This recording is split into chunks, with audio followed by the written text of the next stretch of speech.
mean, how hard is it? So tell me what you think about this weekend. Islam versus Ian Garry. So what's fascinating about this matchup is how well Ian Garry can control the range. I think he's going to be much bigger than Islam in the sense of height, reach advantage. Sure. In terms of size, I never thought Ian was the biggest welterweight. I still don't think he is. Well, he can't be. He's so tall. He can't be thick. No, but in a sense, even when you're talking just from a weight standpoint, from what he was walking around at, right? I forgot what he told me he walked around at, but he wasn't cutting a whole lot of weight. No. I want to say off the top of my head, maybe 10 pounds. Which is why he's so healthy. And yeah. He has such energy. So I go, you're cutting just this and you're going out there and doing this to these guys who are, essentially bigger, heavier guys. But he's got the speed advantage. The thing about Islam, he's such a complete fighter. He could do everything. But this will be the first time he's got a test with a guy who's a long man. And can he get inside, take him down? I don't think he's going to stand up and strike with him. He can, but I just don't think that's the path to victory against a guy like Ian. I don't think he has any plans of standing up and striking with him other than as a means to an end. Yeah. And his grappling is so high level. Islam's grappling right now is at the top of the food chain. Joe Rogan has watched Islam Makhachev fight for years, sat cageaside for some of his most dominant performances, and called him the most complete fighter currently competing in the sport. So when Rogan says Ian Machado Garry represents something genuinely different, something Makhachev hasn't actually dealt with before, that's not casual pre-fight filler. That's one of the most respected voices in combat sports, flagging a real, specific concern heading into UFC 330. Gary's no joke, man. He's fucking dangerous, Rogan said on a recent episode of the Joe Rogan Experience. That style and being that tall, it's hard to deal with. And even spar with tall guys. It creates a lot of space. That last detail matters more than it might seem on the surface. Rogan isn't just talking about Gary's height as an abstract measurement. He's talking about what that height actually does inside live training, how it changes distance, timing, and entries in ways that are difficult to simulate even in a full training camp. Makhachev's welterweight debut against Jack Della Maddalena went about as smoothly as a title fight can go. Garry, according to Rogan, represents an entirely different kind of problem. Rogan didn't stop at praising Gary's frame either. He broke down specific technical detail from Gary's fight against Shavkat Rakhmonov, the one loss on his UFC record, in a way that showed genuine respect rather than dismissal. That was a couple of years ago, and it's not like he's not getting better, Rogan said. He's super smart. I don't know why people don't like him. I love him. He also fofted up Shavkat's knee, hit him with that oblique kick, and that's why Shavkat had to have surgery. The way he can move in with combinations, it's very hard to deal with. That's a detailed casual analysis tends to skip past entirely. Garry didn't just lose that fight. He inflicted real, lasting damage on one of the most feared grapplers in the entire welterweight division.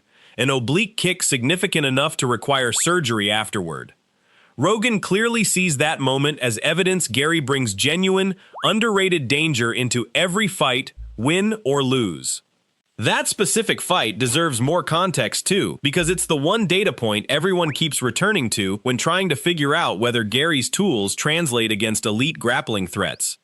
Rakhmonov is widely regarded as one of the most dangerous submission specialists in the entire welterweight division. A fighter whose reputation going into that bout was built almost entirely around suffocating, finishing grappling exchanges. Garry didn't just survive against that kind of threat. He damaged Rakhmonov badly enough on the feet to require surgery afterward, even in a fight he ultimately lost.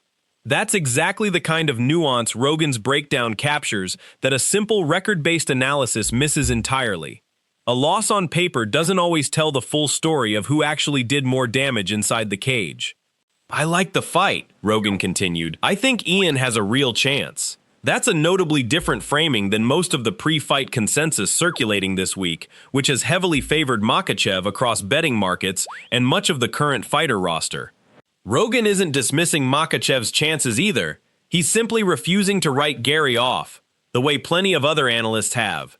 He was direct about where the actual danger lies for Garry too.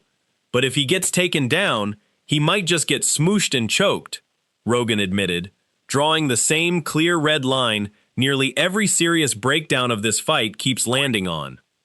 Garry's danger lives almost entirely in open space.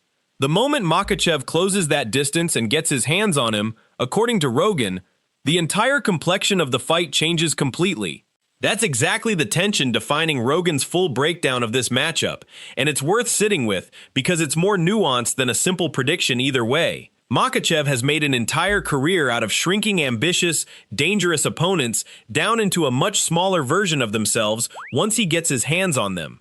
Give him a clinch, a hip, a wrist, one lazy reset, and suddenly, the fight is being contested exactly where he wants it, on the mat, under his control, grinding toward a finish that's ended the night for nearly everyone who's ever tried to stand across from him.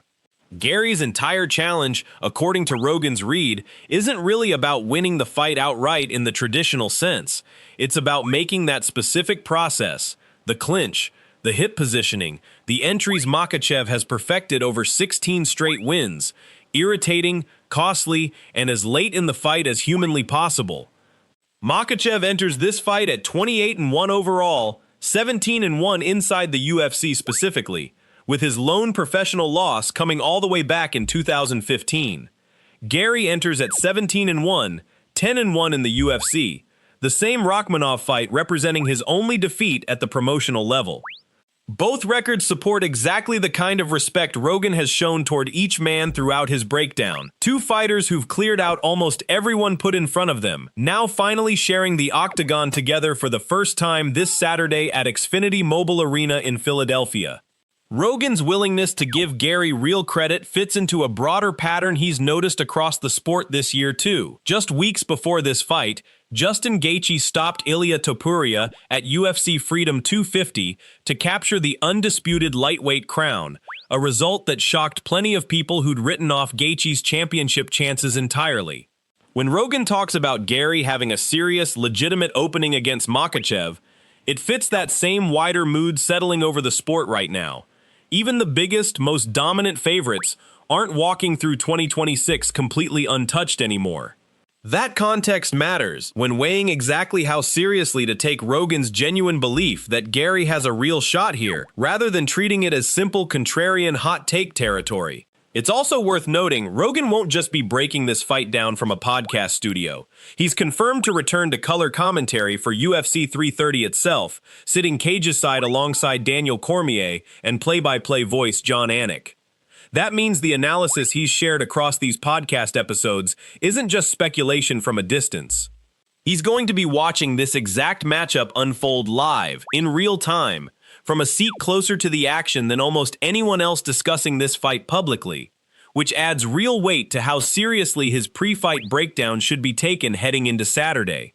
There's also a genuinely massive storyline running underneath all of this that's added a completely different dimension to Rogan's breakdown, the question of whether this fight might actually be the last time anyone sees Makhachev compete at all. Speaking on a recent episode of the J-Ria Mema Show, alongside former UFC bantamweight champion Aljamain Sterling, Rogan floated something that immediately spread across every corner of MMA media.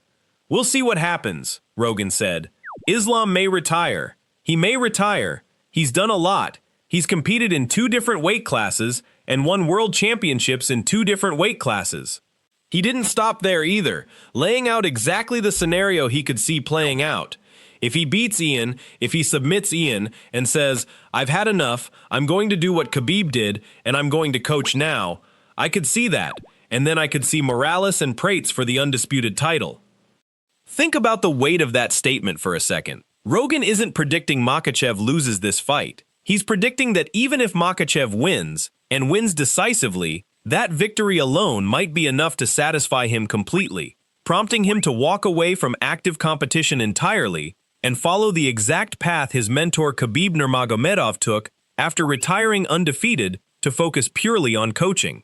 That comparison carries enormous weight, given how deeply Makhachev's entire career and coaching philosophy has been shaped by Khabib's example. Rogan's reasoning behind that retirement speculation makes sense on paper too. Makhachev enters this fight with a 16-fight winning streak, tied for the longest in UFC history, matching Anderson Silva's record. He's already a two-division champion, having submitted Charles Oliveira back in 2022 to claim the lightweight title before setting the record for most consecutive defenses in that division, and then moving up to dominate Della Maddalena in his very first welterweight fight. If he adds a successful defense against Garry to that resume, particularly a dominant one, there's a real argument that he's simply run out of meaningful accomplishments left to chase inside the octagon. Beating everyone at 155 pounds and then immediately dominating at 170 pounds too is about as complete a resume as this sport has ever produced. If that retirement scenario actually plays out, Rogan sketched out exactly what happens next for the welterweight division too. He suggested Carlos Prates and Michael Morales, the two biggest rising stars currently in the weight class, could end up fighting each other for the vacant undisputed title. Both men have earned genuine praise throughout 2026 for their finishing ability and consistently exciting fighting styles, and Morales is actually expected to weigh in as the official backup fighter for this exact card, meaning he's already positioned close to the title picture regardless of how Saturday night plays out. That's Rogan doing more than just speculating about Makhachev's personal future. He's essentially sketching out the entire near-term trajectory of the welterweight division contingent on one single outcome. Not everyone is buying into the retirement talk, though, and it's important to include the pushback here for a complete, balanced picture. Makhachev himself directly addressed the swirling rumors in an interview with MMA Junkie back on August 4th, and he wasn't shy about shutting them down. "Somebody put the fake news I'm gonna retire after this fight," Makhachev said. "No, it's not true. I want to keep going, you know? The feeling when you're like staying in shape, becoming best fighter, is an amazing thing. You're never gonna find something like this outside the sport. I want to keep fighting, and we will beat all records and stay here more years." That's about as direct a denial as a fighter can give, explicitly framing continued competition, not as an obligation, but as something he genuinely values and wants to keep doing. That denial matters, and it's worth remembering exactly what Rogan's comments actually were when weighing how much credibility to give the retirement speculation. He never claimed Makhachev had told him directly he planned to retire. He was speculating, based on Makhachev's resume and Khabib's own precedent, about what might make sense as a career decision. Makhachev's own comments suggest he's nowhere near ready to follow that same path, regardless of how complete his resume already looks from the outside.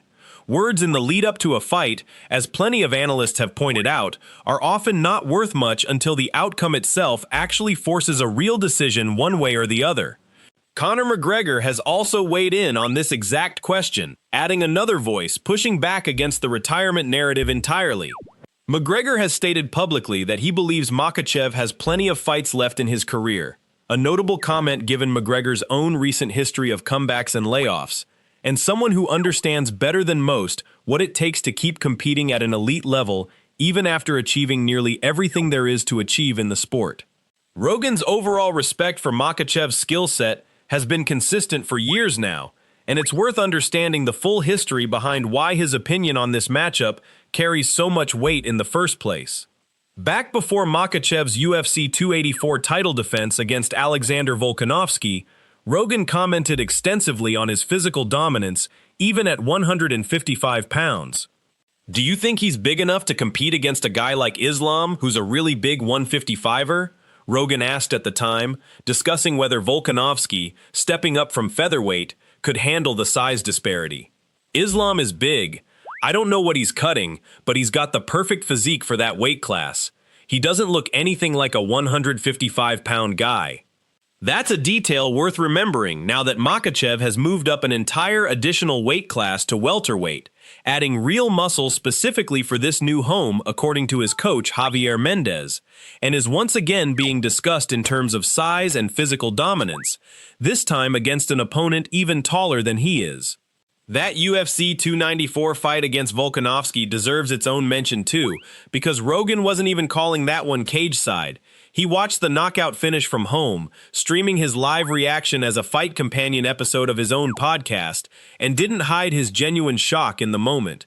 He called the finish perfect and admitted he was a shocker, praising how much Makhachev's striking had visibly improved since their previous meeting. That kind of real-time, unscripted reaction carries a different kind of authenticity than a scheduled prediction segment, and it's part of why Rogan's ongoing evolution in how he talks about Makhachev's skill set feels genuinely earned rather than simply promotional.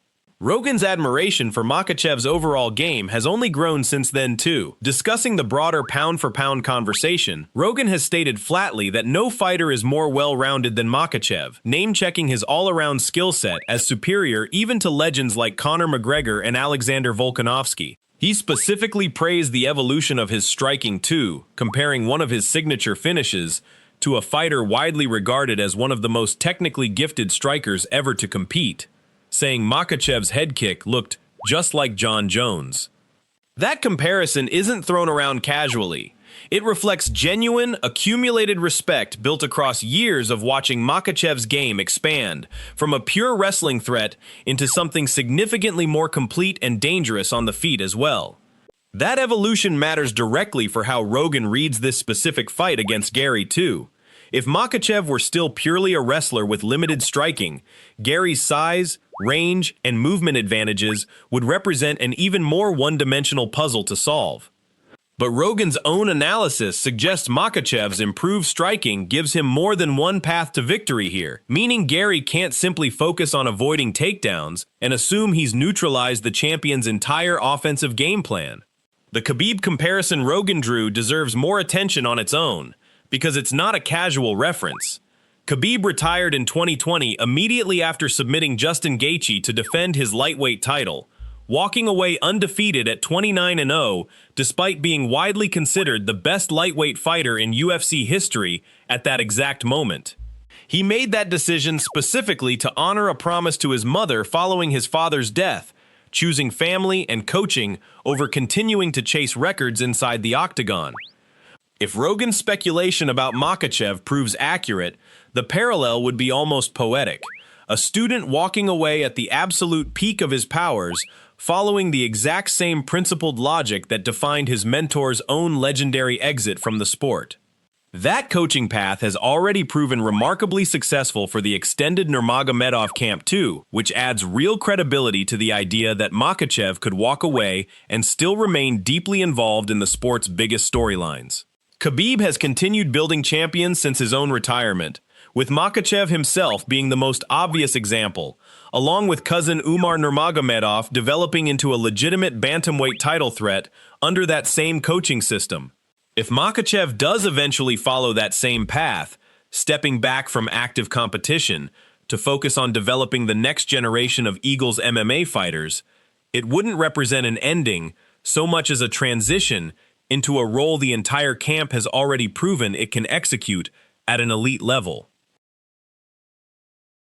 So when you put together everything Rogan has actually said about this fight, both the specific technical breakdown of Garry's dangerous tools and the genuinely massive retirement question hanging over Makhachev's entire future, you get a far more complete and nuanced picture than most single-angle breakdowns circulating this week. Garry represents real, legitimate danger in open space, backed by actual documented damage he's inflicted on elite grapplers before. Makhachev represents a nearly complete, evolving fighter who might be facing the single toughest stylistic puzzle of his career at the exact moment his own resume has him contemplating whether there's anything left worth proving. What's your take on Rogan's full breakdown? Does Garry's size and his history of creating real problems for elite grapplers give him the tools to pull off the upset Rogan says is genuinely possible? Or does Makhachev close the show and walk away exactly the way Rogan speculated, following Khabib's exact blueprint into coaching? There's a real chance we get an answer to both questions on the same night, a genuinely competitive stylistic puzzle and a potential career-defining decision, all wrapped into one single main event in Philadelphia. Let us know your prediction in the comments, and subscribe for more UFC 330 coverage as Fight Week reaches its final stretch. Saturday night at Xfinity Mobile Arena is going to answer questions that have been building across weeks of genuinely substantive breakdown, not just from Rogan, but from nearly every corner of the sport paying close attention to exactly how this specific stylistic puzzle resolves itself.